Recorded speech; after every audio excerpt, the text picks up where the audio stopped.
Bonjour, je vous propose une petite visite de nos locaux. On commence par le couloir du 3e étage où vous trouverez nos salles de sciences. Je vous propose de commencer par entrer en salle 325, une salle de TP de chimie. Au fond de la salle, vous trouverez une hotte qui permet de manipuler en toute sécurité, même quand nous utilisons des solvants volatiles.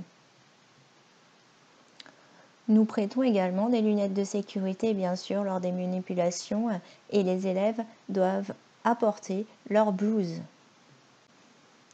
Il faut savoir que la physique-chimie, c'est avant tout une science expérimentale, donc on essaye vraiment de faire le plus possible de manipulations, ce qui aide les élèves à davantage maîtriser la théorie. Voici un exemple d'expérience que nous réalisons avec des élèves de seconde. Nous leur faisons mélanger de l'hydroxyde de sodium, autrement appelé de la soude, avec de l'eau, du glucose et un peu de bleu de méthylène. Lorsqu'on agite la bouteille, la solution devient bleue car le bleu de méthylène est oxydé par le dioxygène de l'air. Mais vous voyez qu'après un peu de repos, la solution redevient incolore. En effet, le glucose réagit avec le bleu de méthylène et lui fait perdre sa couleur bleue. Mais si on agite à nouveau, le bleu de méthylène sera à nouveau oxydé et reprendra sa couleur bleue.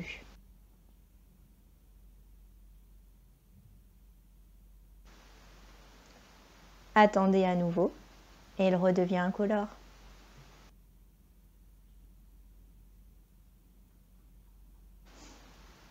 Maintenant, passons à la salle suivante. Nous allons souvent en salle informatique afin de faire différentes expériences. Par exemple, on peut réaliser des expériences assistées par ordinateur, on peut faire des simulations pour mieux comprendre certains phénomènes, on peut aussi utiliser des capteurs, faire de la programmation et utiliser divers logiciels dédiés à la physique-chimie. On peut par exemple utiliser un logiciel qui permet d'étudier le mouvement d'un objet sur une vidéo. Et ici, je vais pointer les différentes positions d'un ballon de basket afin de pouvoir suivre sa trajectoire. J'aurai ainsi toutes les coordonnées du ballon de basket sur sa trajectoire et je vais pouvoir exploiter ces données ensuite avec par exemple un langage de programmation. Je vous propose ensuite d'entrer en salle 322. Donc c'est une autre salle de TP où on peut à la fois faire des TP de chimie ou des TP de physique. Par exemple, on va souvent faire des TP sur l'optique ou sur l'électricité. Et puis en chimie, je vous propose une autre petite expérience qui va suivre. Dans cette expérience, les élèves mettent un peu de vinaigre blanc avec un indicateur coloré, le BBT, dans un Erlenmeyer et ensuite, dans un ballon de baudruche, ils vont introduire un petit peu de poudre d'hydrogénocarbonate de sodium. Ils fixent leur ballon sur l'Erlenmeyer pour faire tomber un petit peu de poudre dans le vinaigre et observer le résultat.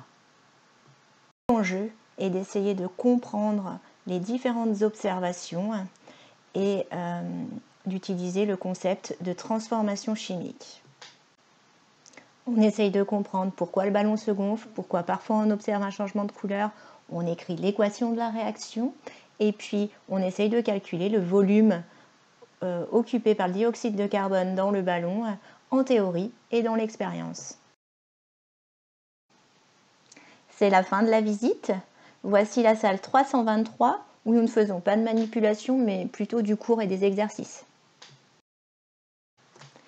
Bien sûr, le lycée du Bugey propose la spécialité physique-chimie. En fin de seconde, les élèves doivent choisir 3 spécialités.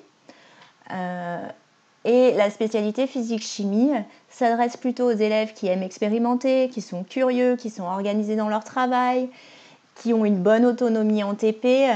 Et il faut avoir, c'est vrai, de bons résultats en maths et en physique en seconde pour être sûr de réussir en première puis en terminale. Et c'est vrai que nous conseillons également aux élèves qui choisissent la spécialité physique-chimie de choisir en parallèle la spécialité maths, puisque la physique fait souvent appel aux mathématiques. Et puis, on s'adresse aussi aux élèves qui ont un projet d'orientation vers une filière scientifique. Les filières scientifiques, ce sont par exemple à l'université des licences de sciences.